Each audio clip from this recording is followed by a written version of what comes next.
इस पूरी ऑर्गेनाइजेशन को चलाने के लिए आप नीचे डिस्क्रिप्शन से हमारे ऐप को डाउनलोड कर सकते हैं, जिससे कि लॉ स्टूडेंट्स को, लॉयर्स को और आम आदमी जो लॉ जानना चाहता है वो पेड क्लासेस का लाभ ले सकता है। नमस्ते सदा वत्सले मातृभूमि।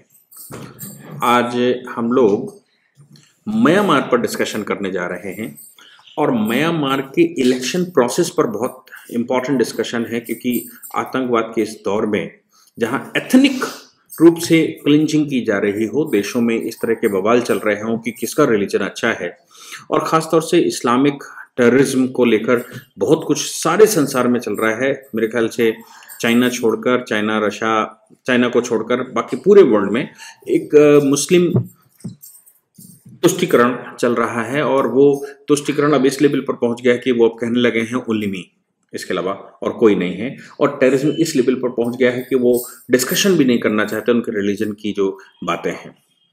ऐसी सिचुएशन में म्यांमार में जो चुनाव हुआ, मुझे लगता है वो एक इलस्ट्रेशन है, वर्ल्ड के लिए इलस्ट्रेशन है और भारतवर्ष के लिए भी एक इलस्ट्रेशन है।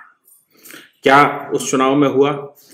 हम सबको मालूम है कि 2012 तक वहाँ डेमोक्रेसी नहीं थी, 2012 तक मिलिट्री शासन रहा, बहुत कुछ करने का। और वहाँ की जो पॉपुलर लीडर हैं नेशनल लीग फॉर डेमोक्रेसी की आंग सान सू की, वो लगातार जेल में रहीं या कैद में रहीं।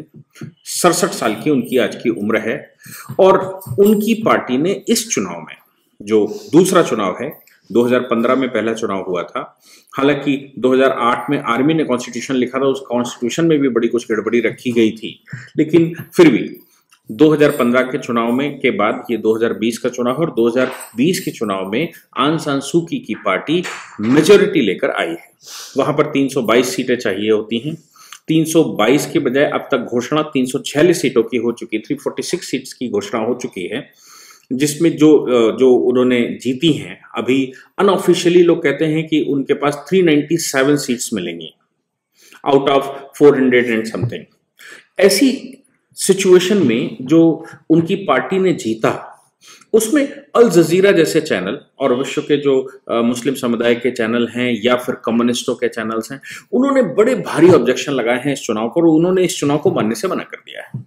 क्या कारण है कि उन्होंने इस चुनाव को मानने से मना कर दिया? आखिर उनका क्या अधिकार बनता है कि वो इस चुनाव को न माने? एक्चुअली हुआ क्या कि एक एडमिनिस्ट्रेटिव मेजर लेते हुए म्यांमार ने एक नया प्रयोग किया, और वो प्रयोग ये था कि 15 लाख माइनॉरिटी के लोगों को चुनाव में पार्टिसिपेट करने से उन्होंने मना कर दिया, बाहर कर दिया। मिलिट्री शासन, जो अपोजिशन में उनकी पार्टी होती है, अपोजिशन पार्टियों में भी ने भी मना कर दिया, और इन्होंने भी, जो आंग सान सू की पार्टी है, उन्होंने भी मना कर दिया। यानी कि एक सहमति बनी कि वहां पर 4 करोड़ वोटर होता है, 4 करोड़ वोटर्स में गड़बड़ी फैलाने वाले ऐसे 15 से 20 लाख लोग, अनऑफिशियली लोग कहते हैं 40 लाख लोग भी ऐसे हो सकते हैं, 40 से 50 लाख लोग। 15 से 20 लाख लोग वो जिनका वोटर लिस्ट में कभी नाम था, उनको वोट डालने से डिप्राइव कर दिया गया। अब डिप्राइव शब्द अल जजीरा ने इस्तेमाल किया, खाड़ी के बहुत सारे देश इस्तेमाल कर रहे हैं कि भाई मुसलमानों को, जो वहां पर माइनॉरिटी है, उनको वोट डालने से मना किया। म्यांमार, चूंकि म्यांमार हम सबको पता होना चाहिए कि 1935-36 तक भारत का ही हिस्सा था। माउंटबेटन अगर गवर्नर जनरल था तो वो दोनों जगह का गवर्नर जनरल था, म्यांमार का भी और हिंदुस्तान का भी। तो 1937 तक म्यांमार हिंदुस्तान का हिस्सा था, इसीलिए रंगून में बहादुर शाह जफर की कब्र बनी हुई है, चूंकि रंगून में ले जाकर रखा गया था। काला पानी वगैरह रंगून में बनाया गया था, बहुत कुछ वहां रंगून में हमारे कैदियों को रखा जाता था।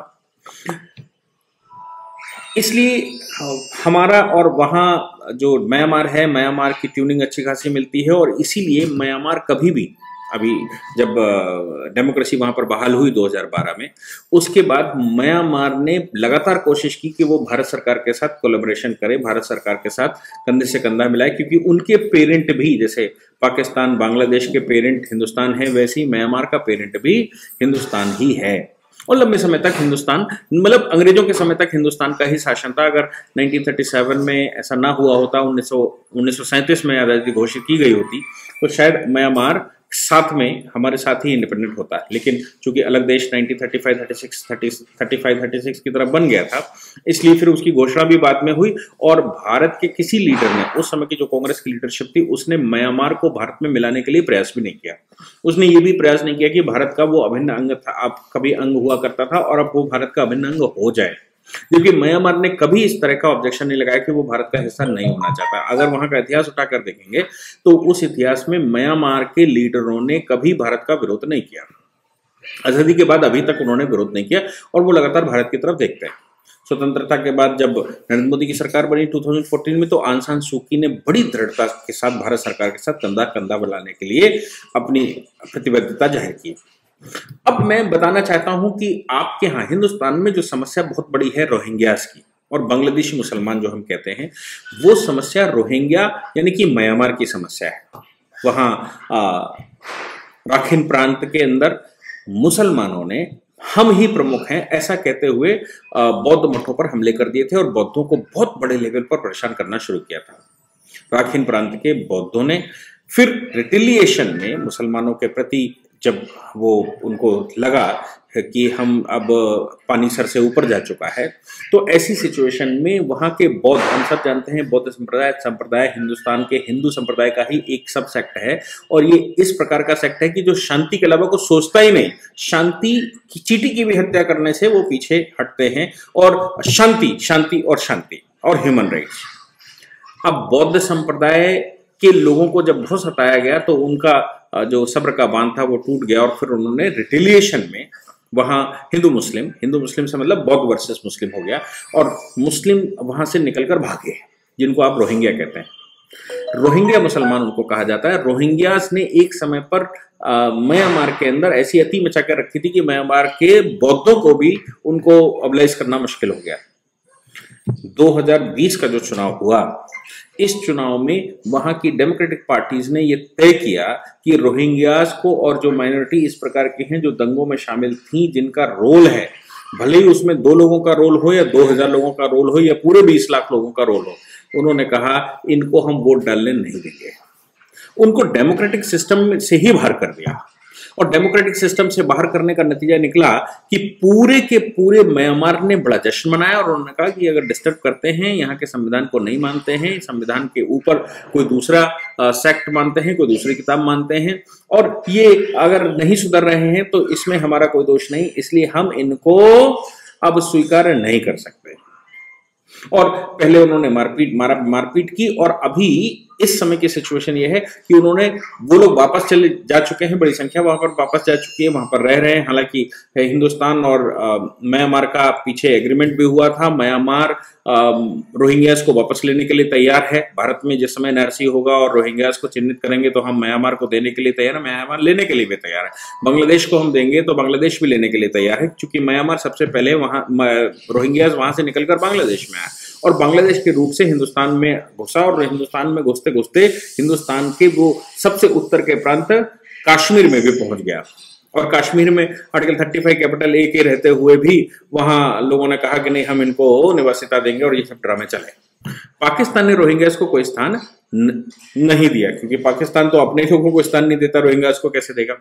लेकिन हिंदुस्तान एक शरण स्थली टाइप की बन गई इल्लीगली, क्योंकि वो इलीगल इमिग्रेशन था। उसमें कुछ लीगली भी आए, जिनको हम कहते हैं कि वो रिफ्यूजी स्टेटस ले गए, लेकिन बाकी वो इलीगली आए। इनको वापस लेने के लिए भी आंग सान सू की तैयार हो गई थी, लेकिन ये खुद जाने को तैयार नहीं है। भारत का मुसलमान एनआरसी का विरोध करता है, क्योंकि ये हम उनको जाने नहीं देंगे।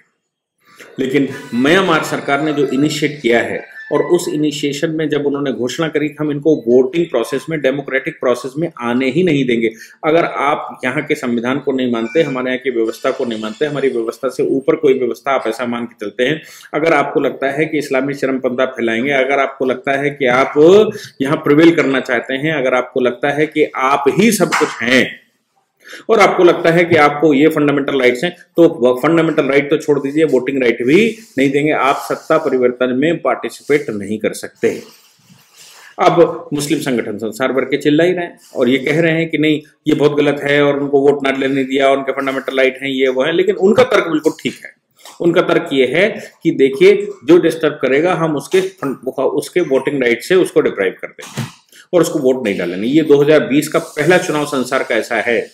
म्यांमार ने उस पर इनिशिएट किया है कि जो डिस्टर्बिंग कम्युनिटी है उस पूरी कम्युनिटी को ही इलेक्शन प्रोसेस से बाहर कर दिया। मुझे लगता है कि पूरे संसार को इससे सबक लेना चाहिए कि कोई भी कम्युनिटी जो भी हो, XYZ माइनॉरिटी में हो, मेजोरिटी में हो, जो कम्युनिटी हो, उस कम्युनिटी की कोई सब कम्युनिटी है, कम्युनिटी का कोई सेक्ट है, कोई सेक्ट का और भी कोई पंथ और छोटा ग्रुप है, वो अगर ये इस तरह से एथनिकली डील करने की कोशिश करता है और ये मानता है कि वही सब कुछ है, तो ऐसी सिचुएशन में उस राष्ट्र का अधिकार बनता है कि वो उनको वोटिंग से ही वंचित कर दे, ताकि वो सरकार की सत्ता परिवर्तन में भी कोई भागीदारी न कर सके और वो अलग थलग पड़ जाएं और भविष्य में ये सोचे नहीं कि उनको देश के संविधानों के प्रति, देश के कानूनों के प्रति के अगेंस्ट में कुछ स्टेपिंग भी लेनी है। वेलकम टू आंग सान सू की। और प्रधानमंत्री मोदी ने कल ट्वीट करके भी उनको बधाई दी, फोन करके भी उनको बधाई दी और बधाई देकर कहा कि हम साथ साथ आगे मिलकर काम करेंगे। तो मुझे लगता है कि भारत क्या उनसे कुछ सबक ले सकता है और संसार के कोई भी डेमोक्रेटिक कंट्री है, क्या वो उनसे कुछ सबक ले सकते हैं कि क्या इस तरह की स्टेपिंग करें कि जो लोग भी चिन्हित किए जाए उनको वोटिंग राइट से, उनकी पूरी कम्युनिटी को वोटिंग राइट से वंचित कर दिया जाए। Thank you very much. इस पूरी ऑर्गेनाइजेशन को चलाने के लिए आप नीचे डिस्क्रिप्शन से हमारे ऐप को डाउनलोड कर सकते हैं, जिससे कि लॉ स्टूडेंट्स को, लॉयर्स को और आम आदमी जो लॉ जानना चाहता है वो पेड क्लासेस का लाभ ले सकता है।